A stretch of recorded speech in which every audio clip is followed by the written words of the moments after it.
These are the many times Megan was savage in Family Guy. There was going to be a new dating show, but not your usual kind. This one had contestants dressed up like farm animals, trying to find love while hiding their identities. When Meg heard about it, she got way too excited. Like this was finally her moment to shine. Maybe I can meet my person. Your person? Oh, is your person a good human? Yeah, Meg, because everyone's dream guy definitely signs up to date a pig on TV. So Meg went to the audition feeling all hopeful. She probably thought there would be a nice little interview where she could talk about her dreams or something. No. Most of modern auditions is just us going through all your old tweets to see if there are any racist or homophobic slurs. Ah, yes, the classic 2020s background check. Forget talent. We're diving into your cringe past. The show began and Meg started looking for someone to talk to. That's when she saw a guy dressed like a donkey standing alone. So, of course, she made her move in the most awkward way possible. I'm wondering if you're down for some porkin'. Sorry, little piggy. I think you's is slopping at the wrong trough. Bold of her to go full cringe in the first line. Respectfully, this is why Meg can't have nice things. She tried again after that disaster and spotted a bag of grains just sitting there. Most people would ignore it. Meg? Nope. She started eating it like it was totally normal.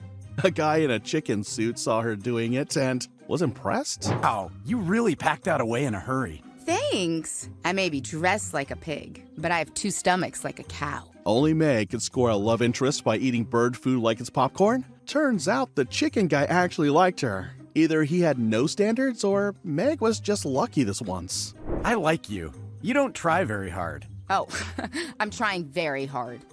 This right here is the saddest love story ever told. Someone give that chicken a brain scan. They started spending more time together. Somehow their taste in music was the same. It was like a weird little barnyard love story unfolding.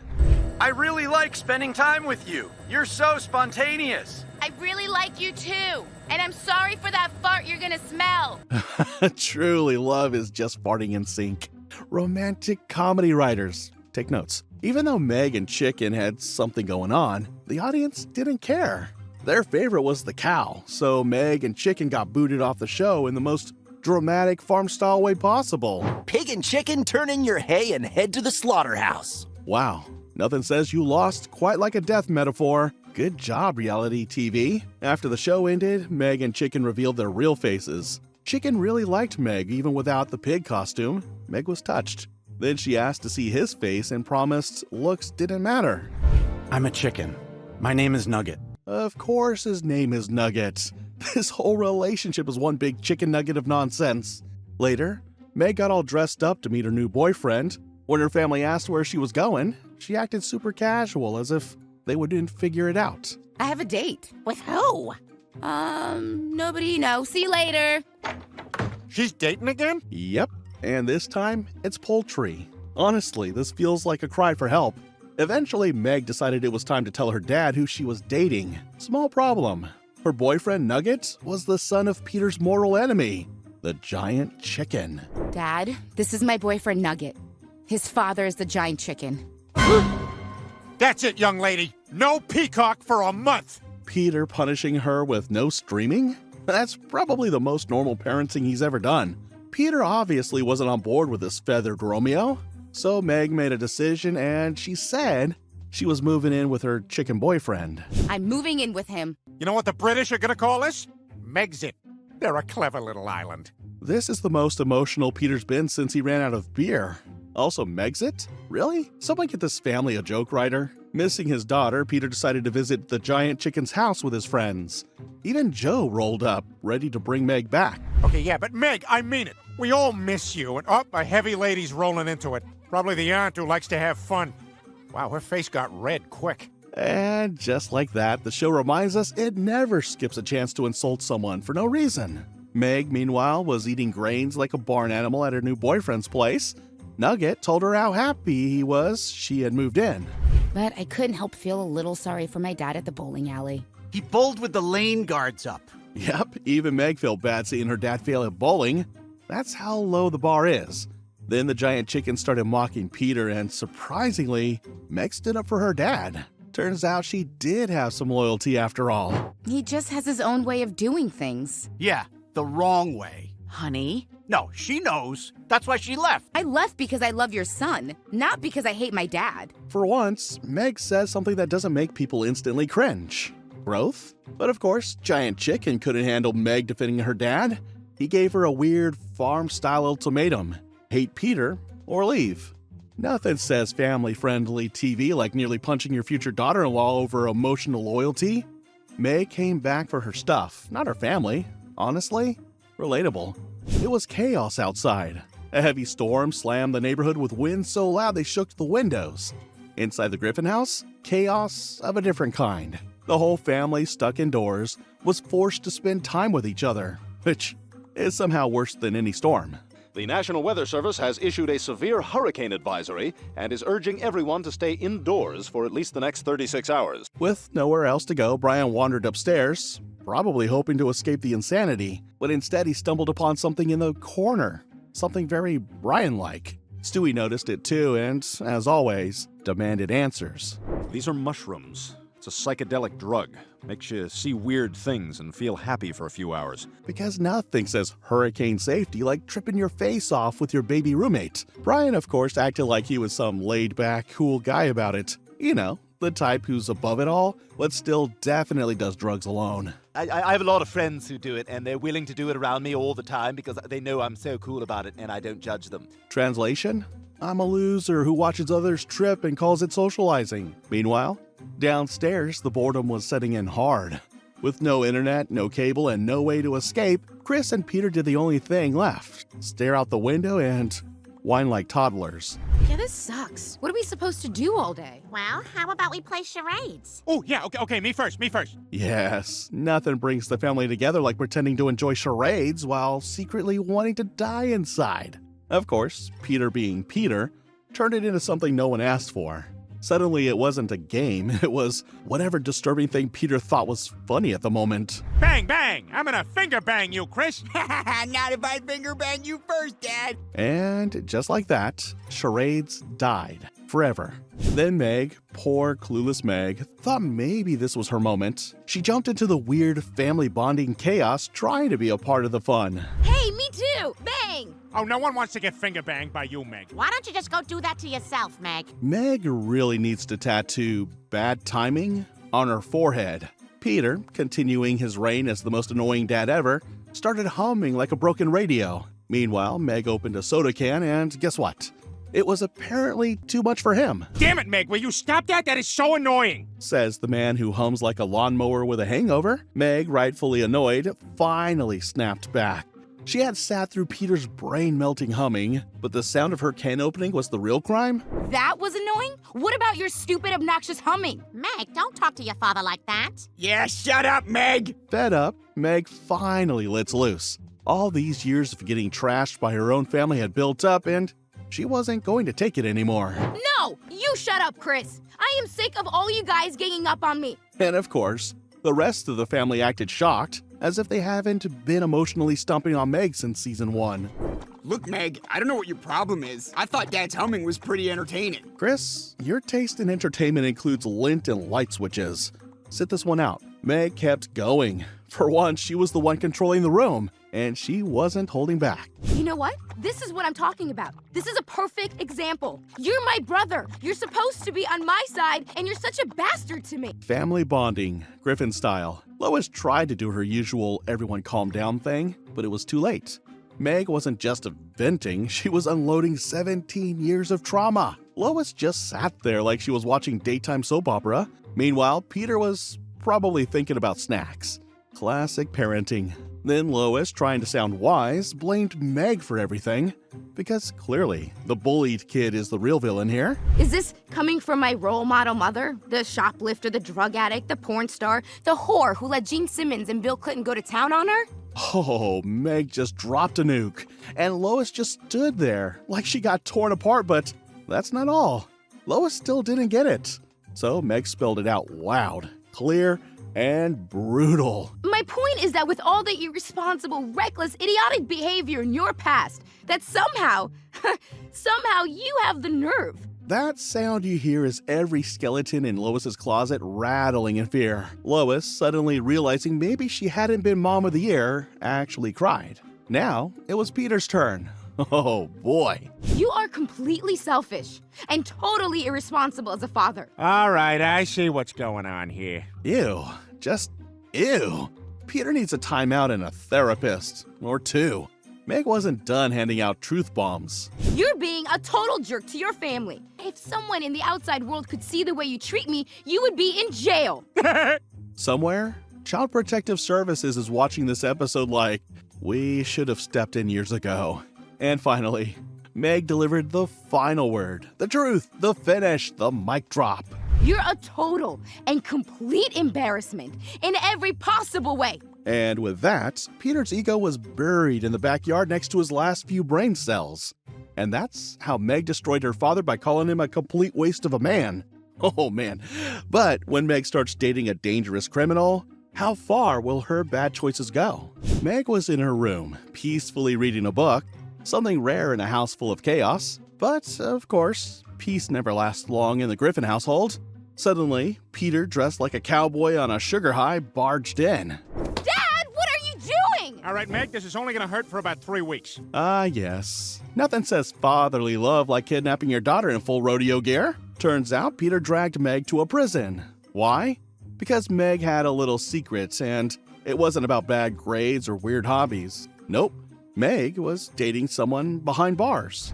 Hi, Meg. Hi, Luke. Oh my God. Meg's dating a convict. Even for Meg, this is a new low, and that says something. Brian and Stewie had followed Meg out of curiosity, but what they saw at the prison window nearly made their cartoon eyes pop out. I know, I'm sorry, Luke. It's just so hard to get over here without anybody finding out. Have you gotten all the letters and hair that I've sent? Did she just say hair? Meg's version of romance sounds like a horror movie script subplot. Disturbed by what they saw, Brian and Stewie rushed home to tell the parents. Lois was shocked. Meg, furious at being ratted out. Don't give him crap for this, Meg. He did exactly the right thing by coming to us. Because nothing screams stable life partner like someone who escaped prison lunch by jumping a fence. Trying to defend her questionable taste in men, Meg dropped a dramatic backstory about how Luke only went to jail for stealing medicine for a sick mom. Lois wasn't buying a single word of it. We had a pen pal project at school, and when it was over, Luke and I just kind of kept writing to each other. Well, it stops now. But Mom, I love him! Later that night, while Meg sobbed into her pillow like every bad YA novel protagonist, she heard a knock at her window.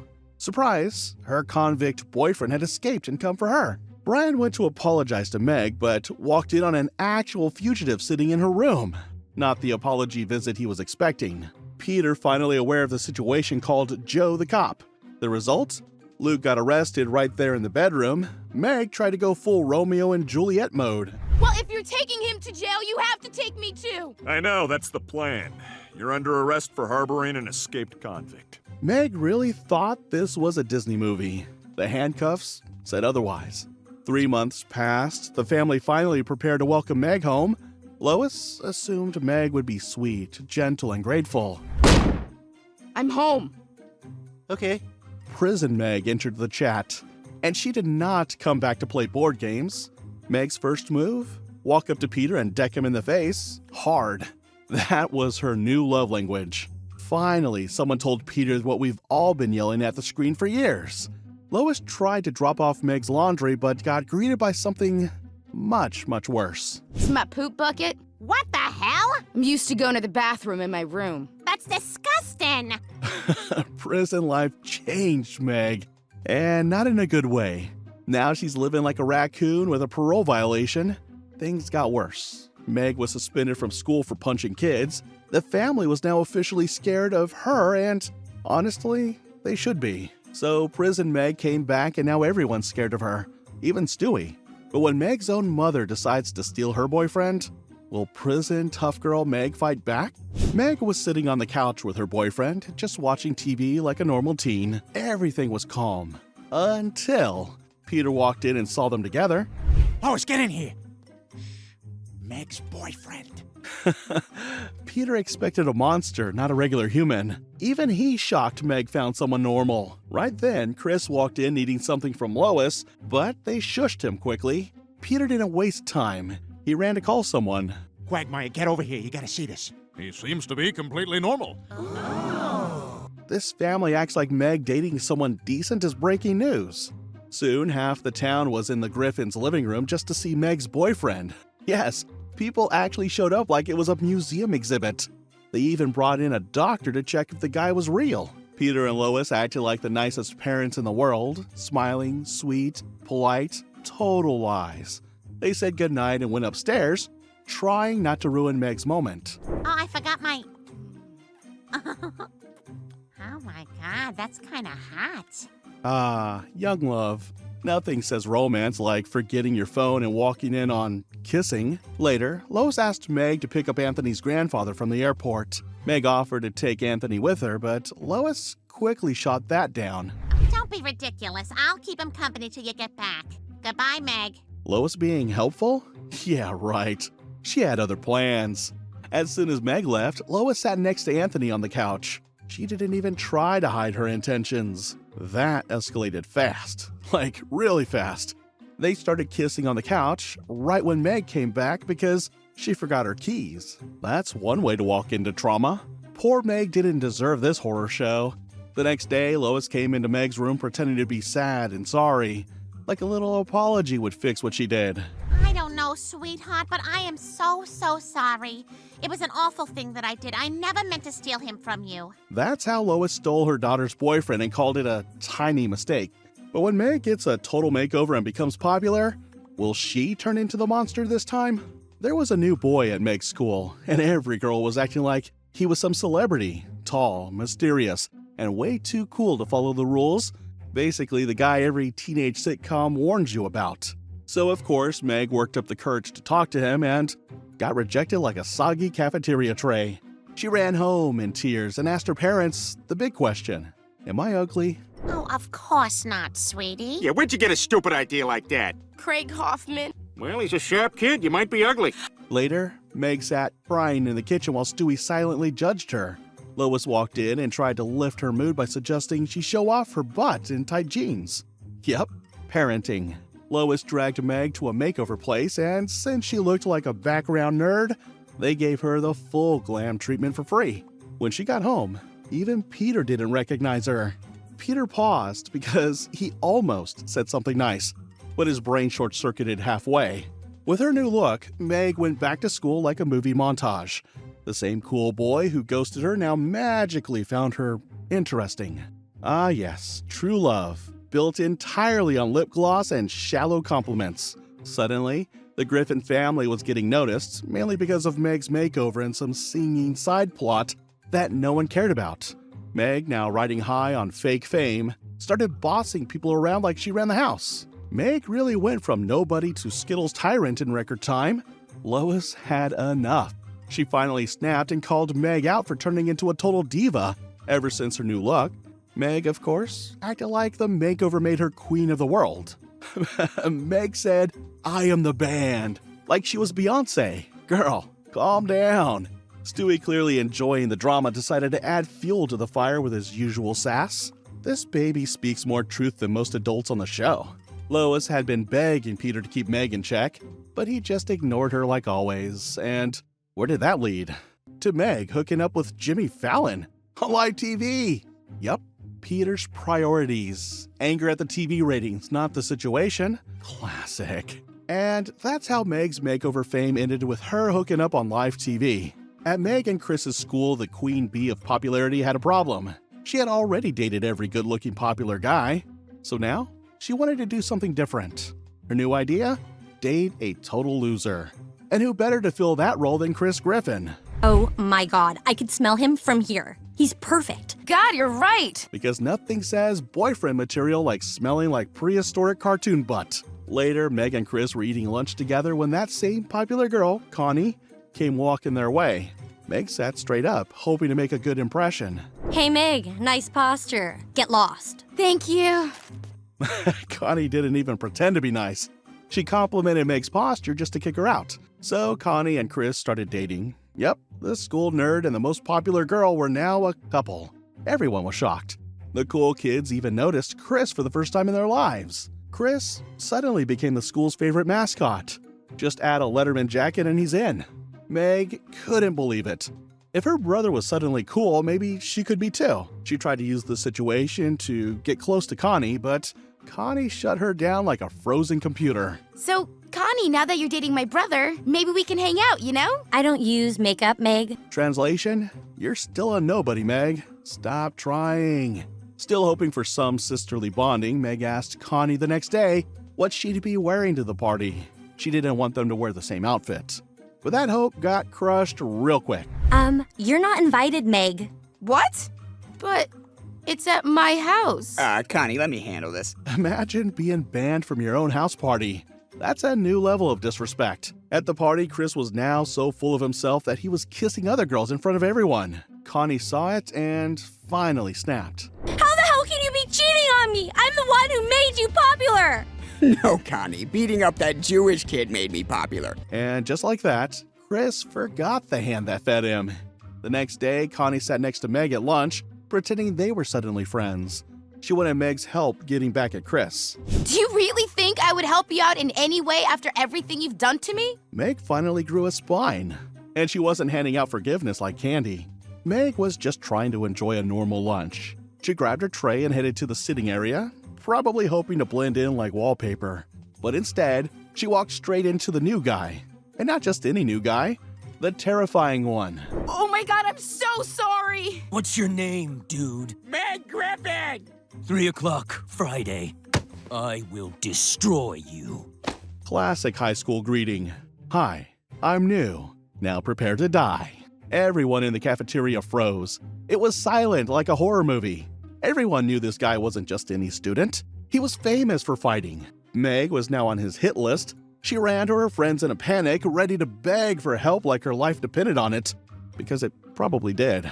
Oh my god, you guys, what am I gonna do? That psycho is going to kill me. Meg, you gotta find a way out of this fight. Yeah, Meg, you can do it. Nothing like fake encouragement from people who definitely aren't going to help. Meg was desperate. So she did the only logical thing. She paid some tough-looking guys to take care of the problem, but when she came to school the next day, she saw something worse than her worst nightmare. The hallway was destroyed. The boys she paid were all beaten to a pulp, and a bloody message on the wall read, "You are next, Meg." Meg went from scared to fully planning her funeral playlist. Then, out of nowhere, Quagmire stepped in like a weird karate movie mentor. He promised to train her. Sure, he wasn't exactly a fighter, but he had unique wisdom. He may be stronger than you, but you're grosser, and you're gonna use that. Your weird body can be a dangerous weapon if used properly. Okay. Because when muscles fail, body horror saves the day. Friday came, the schoolyard was packed. Everyone wanted to see Meg get crushed. The bully was huge, and Meg looked like a scared kitten. But Quagmire stood by like a proud coach yelling from the sidelines. Meg, remember what I taught you. Use the gross. Motivational speech of the year. Be disgusting, make it count. At first, Meg took a serious beating. The crowd was loving it, but then she remembered her secret weapon, being totally gross. She leaned in with full Quagmire energy. That's how Meg won her first fight, by being absolutely disgusting. But when Peter's scary sister shows up to terrorize the family, will Meg have to throw another punch? The Griffins were doing their usual thing, drowning in a giant pile of mail. It was mostly junk, bills, and more coupons for things they never needed. But Lois, the only one with a working brain, found something surprising, a letter. And not just any letter. It was from Peter's sister. Yep, Peter has a sister. Who knew? What? You've got a sister, Dad? How come we've never met her? Is she a prim and proper aunt or a big fat dirty ant? Leave it to Stewie to turn a family reunion into a spelling bee insult. Fast forward to Thanksgiving, everyone was stuffing their faces like they hadn't seen food in days. Then, the doorbell rang. Lois guessed it was Aunt Karen, and Meg, desperate for some kind of attention, ran to open it. And Karen? And you must be Meg. Meg getting noticed. It's a holiday miracle. Later that day, during a casual game of backyard football, Aunt Karen tackled Peter like she was auditioning for the NFL. She walked away like a champ, while Peter lay there gasping and trying to act tough. Oh man.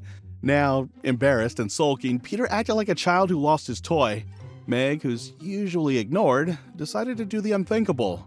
Comfort him. Stop. Even I can see that your sister's a huge bully. And trust me, I know more about getting bullied than anyone. Even when Meg's nice, no one takes her seriously.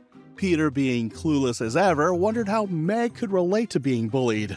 Yes, the same Meg who gets roasted every single day of her life. Nothing says, I get it, like a badly timed disco moment.